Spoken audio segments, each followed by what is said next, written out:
أما بعد فإن خير الحديث كتاب الله وخير الهدي هدي محمد صلى الله عليه وسلم وشر الأمور محدثاتها وكل محدثة بدعة وكل بدعة ضلالة وكل ضلالة في النار.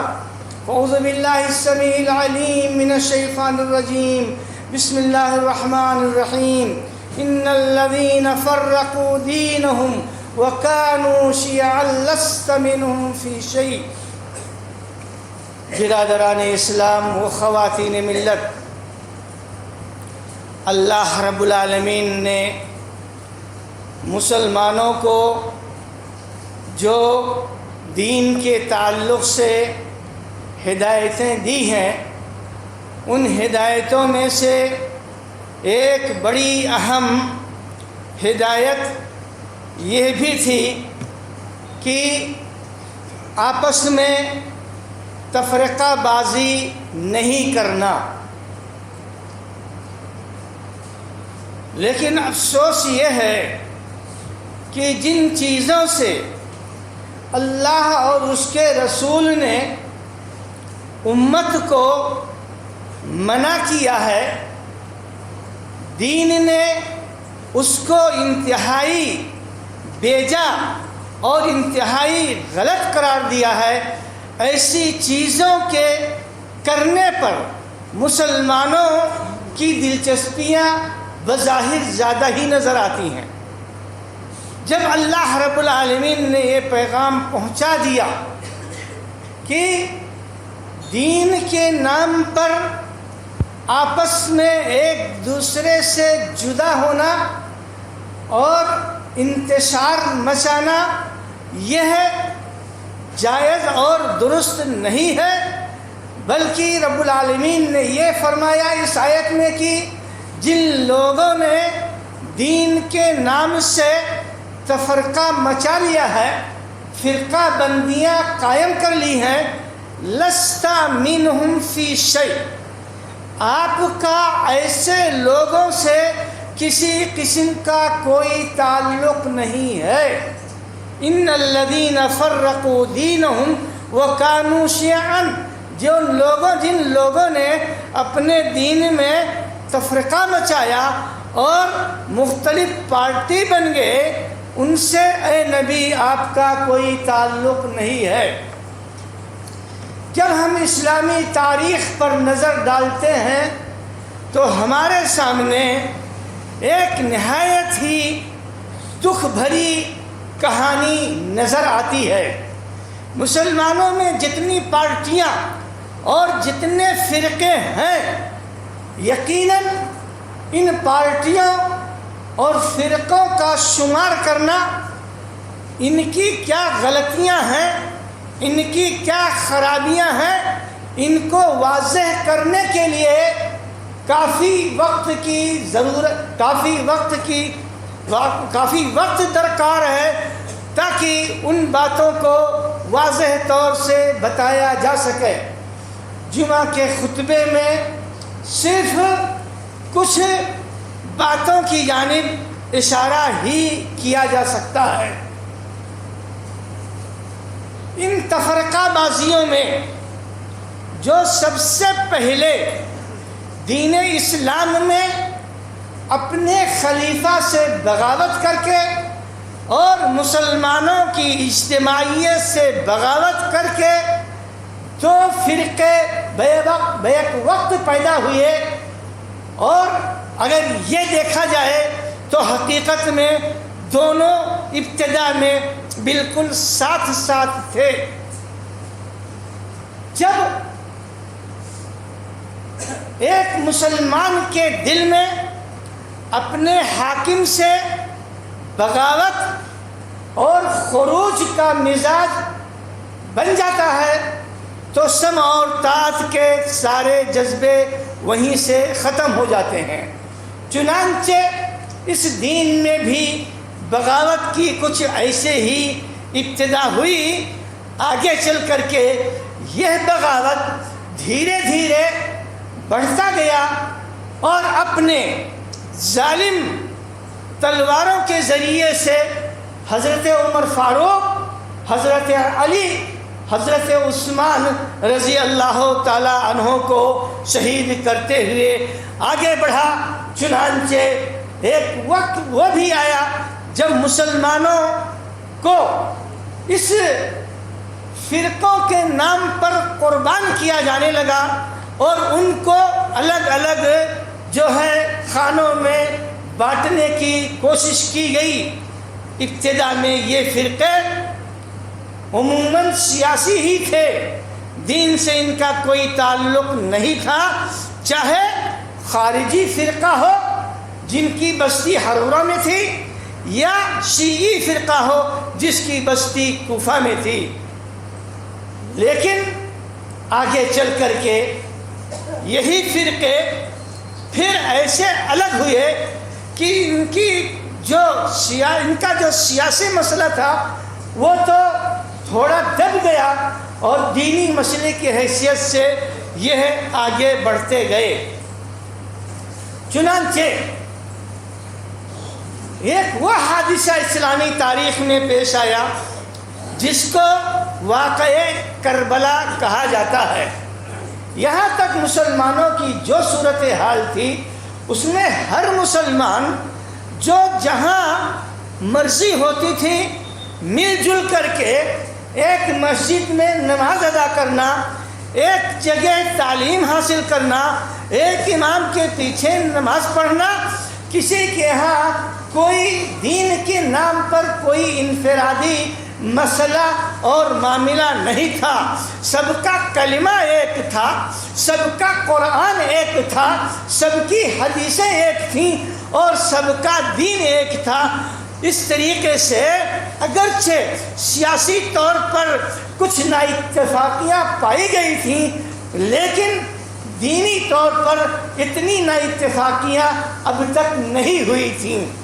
لیکن جب یہ واقعہ پیش آیا حادثہ کربلا، وہیں سے دین کی لکیریں ایک دوسرے سے جدا ہونے لگیں۔ چنانچہ جب یہ واقعہ پیش آیا تو ایک خارجی انسان جس نے شیعہ کا روپ دھار لیا تھا اور اپنے آپ کو آل بیت کا بہت بڑا محب اور آل بیت سے دل سے محبت کرنے والا بتاتا تھا، چنانچہ اس واقعے کو لے کر کے اس نے فتنہ فساد مچانا شروع کیا اور دین اسلام کے جو مسائل اب تک چلے آ رہے تھے ان مسائل میں ایسی چیزوں کا داخل کرنا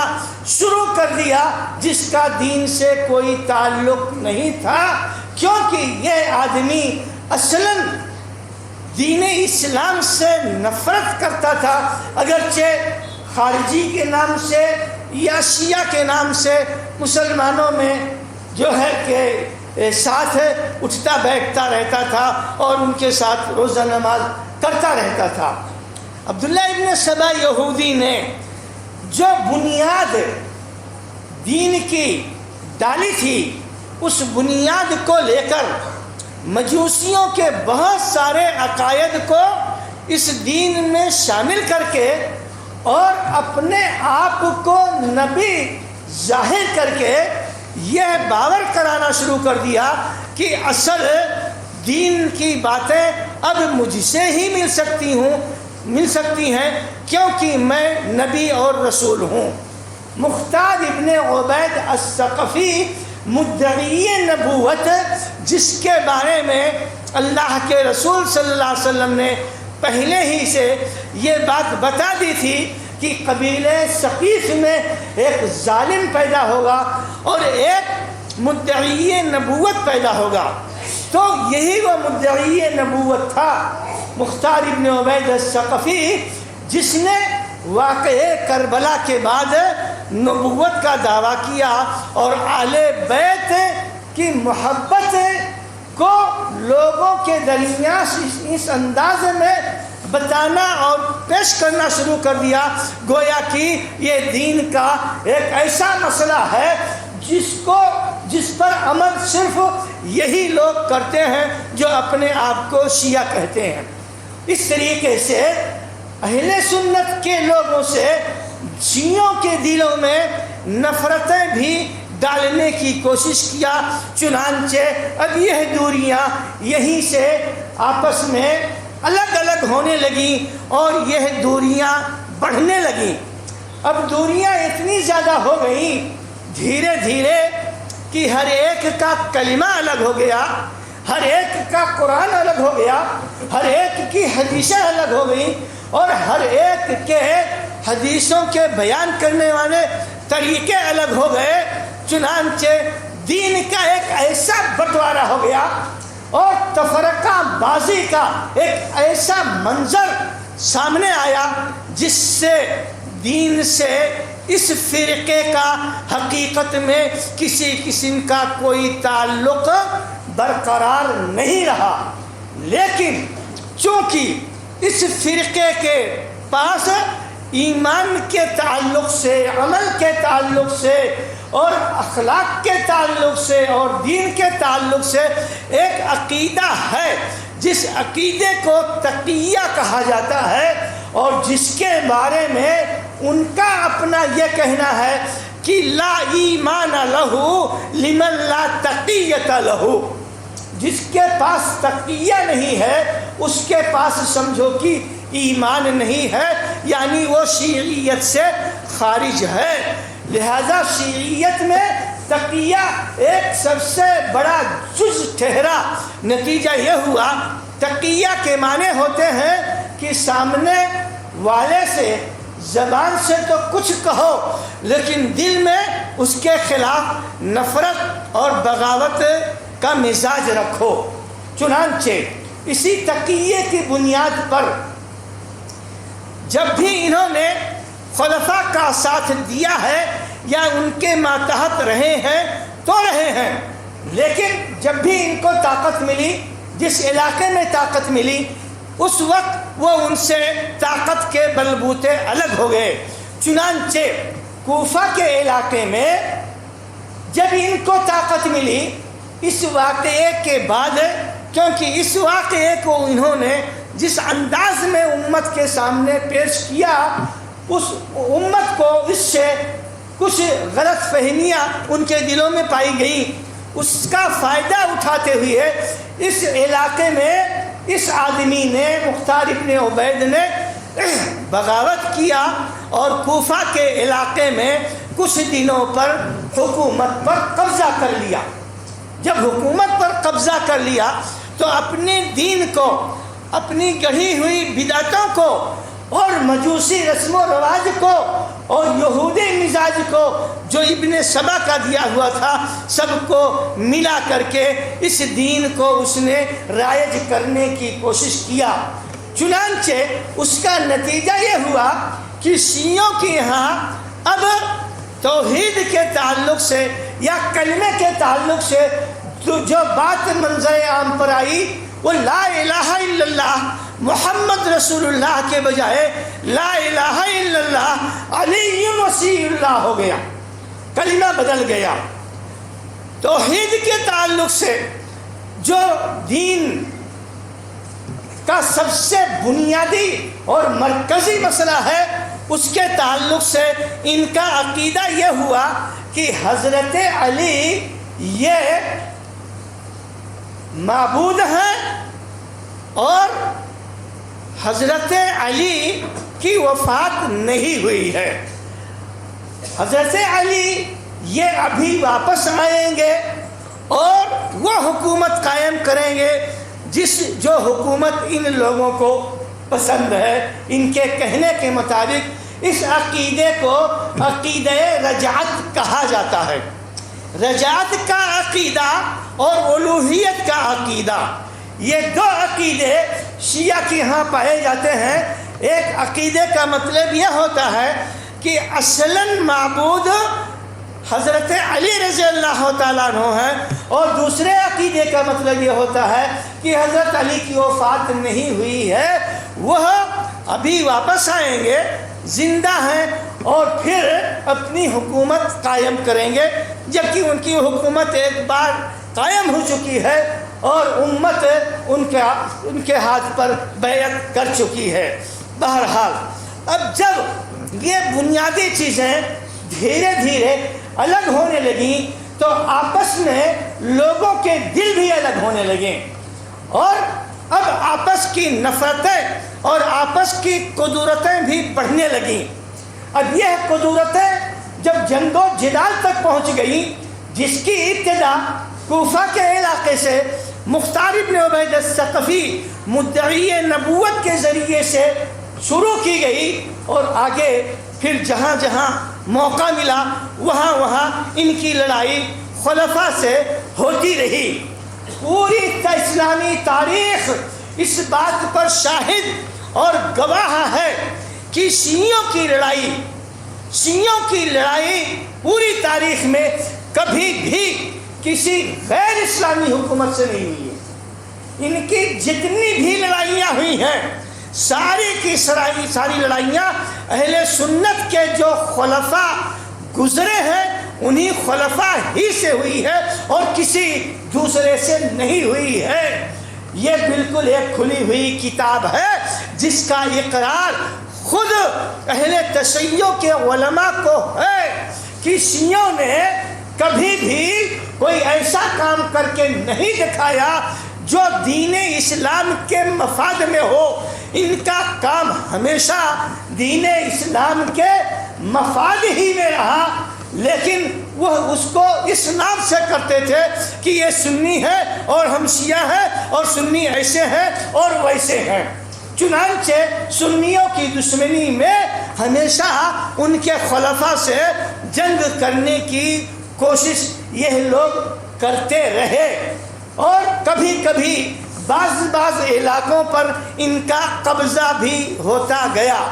بہرحال گفتگو چل رہی تھی ان کے عقیدے کے تعلق سے۔ کلمہ الگ ہے، توحید الگ ہے، قرآن الگ ہے۔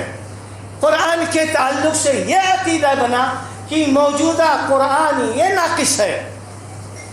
اصل قرآن وہ ہے جو امام غائب لے کر کے چھپا ہوا ہے، جب وہ آئے گا تب وہ اصل قرآن آئے گا اور تب اس قرآن کے مطابق عمل کیا جائے گا۔ وہ قرآن جس کو اتنی حفاظت سے اللہ رب العالمین نے نازل کیا اور جس کی اتنی مضبوط حفاظت کی گئی، اس قرآن میں انہوں نے کیا سوچا نکالا کہ وہ قرآن موجود نہیں ہے، اصلی قرآن جو 40 پاروں کا ہے۔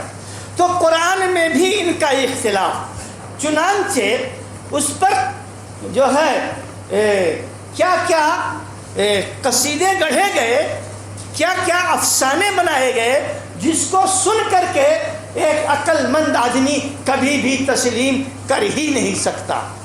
کہنا یہ ہے کہ حسن عسکری جو 11ویں امام ہیں ان کے یہاں ایک بچہ پیدا ہوا تھا، جبکہ تاریخ اس بات کی شہادت دیتی ہے کہ حسن عسکری لا ولد تھے، ان کے یہاں ولادت ہوئی ہی نہیں ہے۔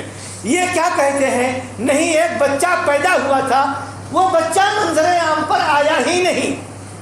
بچہ پیدا ہوا سامرہ میں ایک تہخانے میں، وہ اس کو چھپایا گیا اور بچپنے ہی میں وہ بچہ غائب ہو گیا۔ وہ بچہ اصلاً وہ مہدی موعود ہے جس کے آنے کی بات اللہ کے رسول صلی اللہ علیہ وسلم نے بتائی ہے۔ یقیناً یہ بات رسول نے بتائی ہے، لیکن اس کے پہلے کے حالات کو بھی آپ نے بتایا ہے، ان کا نام بھی بتایا ہے، ان سے بیعت کہاں ہوگی وہ بھی بتایا ہے، اور ان کے زمانے میں کیا کیا ہوگا وہ بھی بتایا ہے، سب کچھ بتایا ہے۔ اور وہ بالکل واضح بات ہے، قیامت کی جب بڑی نشانیاں شروع ہو جائیں گی، جب بڑی نشانیاں شروع ہو جائیں گی، دجال کا ظہور ہوگا، عیسیٰ کا نزول ہوگا، وہ زمانہ اس امام مہدی کا ہوگا جن کا نام رسول کے ہم نام ہوگا، یعنی محمد ابن عبداللہ ہوگا۔ ان کے امام کا نام محمد ابن حسن ہے۔ کیا نام ہے؟ کیونکہ اس لڑکے کا نام یہ محمد بتاتے ہیں، تو ان کا یہ کہنا ہے کہ وہ لڑکا لے کر کے غائب ہو گیا ہے۔ اب وہ جو غائب ہو گیا ہے، اب جب وہ آئے گا تو وہ اصلی قرآن لائے گا۔ اب کہ عقل و دماغ میں کیا یہ بات آتی ہے کہ ایک بچہ جو پیدا ہو رہا ہے، وہ بچہ خوف کی وجہ سے ایک تہخانے میں چھپایا جا رہا ہے بلا کسی سبب کے؟ ایک بچہ جو پیدا ہوتا ہے تو اس کے بارے میں کسی کو کیا معلومات ہوتی ہے؟ تو اس کے بعد وہ بچہ اسی جو ہے سرداب یعنی تہخانے سے غائب بھی ہو جاتا ہے۔ کس راستے سے جاتا ہے یہ تو وہی جانتے ہیں۔ اب یہ بچہ ایسے غائب ہو گیا اور ایسا غائب ہوا کہ آج تک اس کا پتہ نہیں ہے، لیکن ہے، مرا بھی نہیں وہ بچہ، بڑا ہوا، جوان ہوا اور وہ موجود ہے لیکن مستور ہے، چھپا ہوا ہے۔ آپ نے ان کی دعاؤں کو کبھی سنا ہوگا تو اس دعا میں ہمیشہ پوری قوم یہ دعا کرتی ہے، اللہم فرج عنہ، اے اللہ تو اس کے آنے کے راستے کو صاف کر دے اور وہ ان کا جو ہے ظہور ہو جائے۔ ان کے ظہور کے لیے یہ پوری قوم دعائیں کرتی ہے اسی زمانے سے جب سے غائب ہوا ہے۔ ظاہر بات ہے کہ اگر کوئی حقیقت ہوتی تب تو اللہ رب العالمین سے اس دعا کے قبول کی توقع کی بھی جا سکتی ہے۔ جو چیز بالکل ایک اسی طریقے سے افسانے کے حساب سے گڑھا گیا ہو، جیسے سابقہ ادیان کی کہانیاں سب چلتی ہیں، دیو مالائی کہانیاں جس کو کہا جاتا ہے، تو وہ کہاں سے دعاؤں کے اوپر ظاہر ہوگا؟ وہ تو قدرت کا جو انتظام ہے اس حساب سے ظاہر ہوگا۔ بہرحال ان کا اپنا یہی کہنا ہے کہ معاملہ کچھ ایسے ہی ہے، جب وہ ظاہر ہوگا تب وہ کیا کرے گا؟ اس قرآن پر عمل کرائے گا۔ اور پھر حضرت علی رضی اللہ تعالی عنہ کے جو سلسلے نسب میں خلافت ہونا یہ اللہ کے ہاں سے طے ہے، اس پر عمل درآمد شروع ہوگا۔ اور وہ لوگ جن کو اہل سنت کہا جاتا ہے، دراصل اہل سنت کا یہ جو کلمہ ہے، یہ جو لفظ ہے، موجودہ زمانے میں تو بریلی اپنے آپ کو اہل سنت والجماعت کہتے ہیں، جو جب ان کی پیداوار ہوئی ہے تب سے انہوں نے یہ نام رکھا ہے۔ یہ نام اہل سنت کا نام یا اہل سنت والجماعت کا نام یہ بہت قدیم نام ہے، جو عقیدے کے کتابوں میں ابتدا ہی سے پائی جاتی ہے۔ دراصل جب خوارج کی ایک پارٹی بن گئی اور شیعہ کی ایک پارٹی بن گئی اور یہ دونوں سیاسی فرقے سے بڑھ کر کے پھر دینی فرقہ بن گئے، تو اب بقیہ مسلمانوں کو کیا کہا جائے، ان سے ان کو الگ کیسے سمجھا جائے، لہذا ان لوگوں نے اپنا نام اہل سنت والجماعت رکھ دیا۔ تو جب اہل سنت کی بات کہی جاتی ہے دین اور شریعت میں تو وہ اہل سنت مراد ہوتے ہیں، یہ نہیں اہل سنت اور جماعت جو ایک فرقہ ہے مسلمانوں کا، وہ کتابوں میں نہیں مراد ہوتا ہے، وہ ان کے یہاں مراد ہوتا ہے۔ تو بہرحال ان لوگوں نے ان کا کیا کہنا ہے کہ جن کو اہل سنت کہا جاتا ہے ان لوگوں کو آ کر کے یہ مہدی کیا کرے گا، ان کا یہ بچہ قتل کرے گا، سب کو قتل کرے گا۔ یہ انتقام ہوگا دراصل کہ ایک جو سلسلہ چلا خلفاء کا اہل سنت والجماعت میں، حضرت ابو بکر صدیق سے لے کر کے وہاں سے کارروائی شروع ہوگی، تو پہلے نمبر پہ تو خانہ کعبہ کو گرایا جائے گا، مسجد نبوی کو گرایا جائے گا اور حجرہ رسول کو گرایا جائے گا۔ حضرت عمر فاروق اور حضرت ابو بکر صدیق رضی اللہ تعالیٰ عنہ کی لاشوں کو نکالا جائے گا، حضرت عائشہ کی لاشوں کو نکالا جائے گا، ان کی توہین اور تذلیل کی جائے گی، ان سے انتقام لیا جائے گا اور اہل سنت کو قتل کر کے ان کی حکومت قائم کی جائے گی۔ یعنی انسانوں کا قتل کرنا اس امام کا کام ہوگا۔ یہ اتنا بڑا مجرم انسان ہوگا، اتنا بڑا مجرم انسان ہوگا کہ بغیر سوچے سمجھے انسانوں کا قتل عام کرے گا۔ یہ ان کا اپنا عقیدہ ہے۔ چنانچہ اسی عقیدے کے ماتحت آج اسلامی ممالک میں جہاں مسلمانوں کی حکومتیں قائم ہیں، وہاں کی جو صورتحال تبدیل ہو رہی ہے، جس میں اس حکومت کی، موجودہ ایرانی حکومت کی بہت بڑی کوشش لگی ہوئی ہے، وہ صورتحال محض اسی بنیاد پر ہے، جس کی کچھ اور الگ ہی تفصیل ہے۔ بہرحال تو قرآن کے تعلق سے ان کا عقیدہ یہ ہے کہ اصل قرآن موجود ہی نہیں ہے، یعنی جو قرآن اہل سنت والجماعت کے پاس ہے، عام مسلمانوں کے پاس ہے، جو ان کے جملہ فرقے ہیں، وہ اصل قرآن نہیں ہے۔ اسی طریقے سے ان کا کعبہ بھی الگ ہے۔ یہ جو حج کرنے کے لیے کعبہ آنے کی کوششیں کرتے ہیں، دراصل یہ حج وغیرہ کرتے ہی نہیں تھے۔ جب سے خمینی فتنہ اس روئے زمین پر ظاہر ہوا ہے، تب سے ان کے حج کا سلسلہ زور و شور سے اٹھتا چلا آیا ہے۔ حج کرنے کس لیے جاتے ہیں؟ اس لیے جاتے ہیں کہ وہاں جا کر کے یہ مظاہرے کریں، مرگ بر اسرائیل اور مرگ بر امریکہ کہہ کر کے اہل سنت والجماعت کے جاہلوں کو بیوقوف بنائے اور یہ بتائیں کہ ہم تو اسرائیل اور امریکہ کے دشمن ہیں اور اندر سے انہی کی خدمت کر رہے ہیں۔ تو وہاں جا کر کے مظاہرے کریں، نماز کے وقت، جماعت کے وقت سڑکوں کو جام کر دے، چاروں طرف سے گھیر کر کے، اور وہاں مصلیوں کو آنے نہ دے۔ جی ہاں، یہ وہ مناظر ہیں جو کتابوں میں نہیں، اپنی نگاہوں سے دیکھی ہوئی بات ہے، اپنی نگاہوں سے دیکھی ہوئی یہ مناظر ہیں۔ نہایت تکلیف دہ اور دکھ بھری کہانیاں ہیں۔ جتنا صبر اس حکومت نے کیا ہے ان کے ساتھ، شاید اتنا کوئی برداشت بھی نہیں کرے گا۔ بہرحال جو کچھ بھی ہو رہا ہے، حجاج کرام کو نقصان پہنچانے کی ہر ممکن کوشش کرنا، یہی ان کا مقصد ہوتا ہے۔ اور جو حادثات، جو واقعات منی میں، عرفات میں، مکہ میں اب تک پیش آئے ہیں، یہ اس کی کھلی ہوئی دلیل ہے۔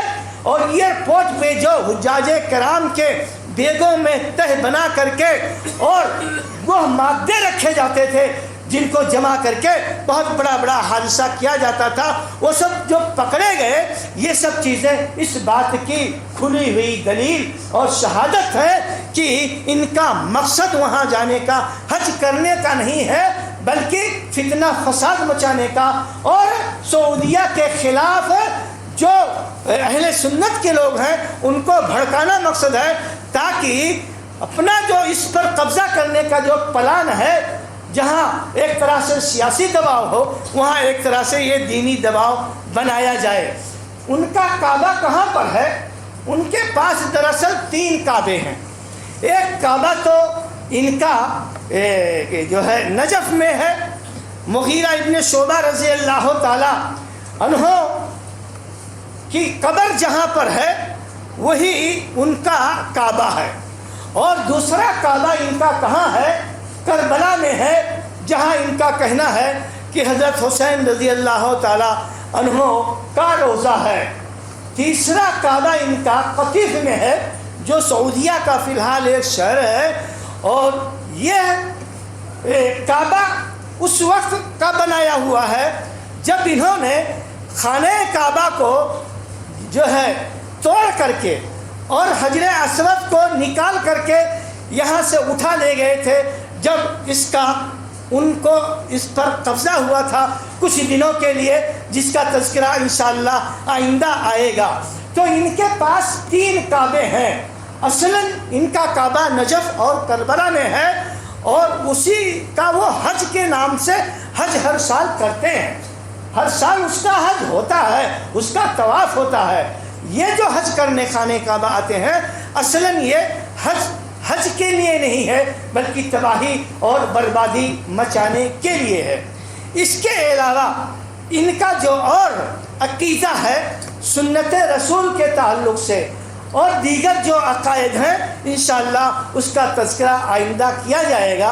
اتنی تھوڑی سی باتیں عقیدے سے متعلق جو کچھ آپ نے سنا، ان سے اس بات کا اندازہ لگانا بالکل مشکل نہیں ہے کہ جو جماعت ابتدا سے لے کر کے آج تک پوری اسلامی تاریخ میں مسلمانوں کی مخالفت کرتی چلی آئی ہے، ان سے لڑتی چلی آئی ہے، اور ان کے خلاف ہر قسم کی ریشہ دوانیاں کرتی چلی آئی ہے، ایسے لوگوں سے مسلمانوں کا اتفاق اور اتحاد کرنا کیسے ممکن ہو سکتا ہے؟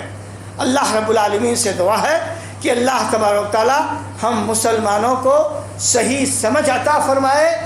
اصل دین کیا ہے جو اللہ نے دیا ہے، جو ایک انسان سے مطلوب ہے وہ، اور موجودہ زمانے میں جو ادیان رائج کر لے گئے ہیں وہ کیا ہے؟ اللہ رب العالمین دونوں کی فرق کو ہمارے دل و دماغ میں واضح فرما دے۔ رب العالمین ہمارے گناہوں کو، ہماری غلطیوں کو، ہماری کاہلیوں کو اور ہماری غفلتوں کو معاف فرما دے۔ بار الہ جب تک اس دنیا میں زندہ رہیں، دین اسلام پر زندہ رہیں، اور ہمارا خاتمہ ہو تو ایمان پر ہو۔ آمین والحمد للہ رب العالمین۔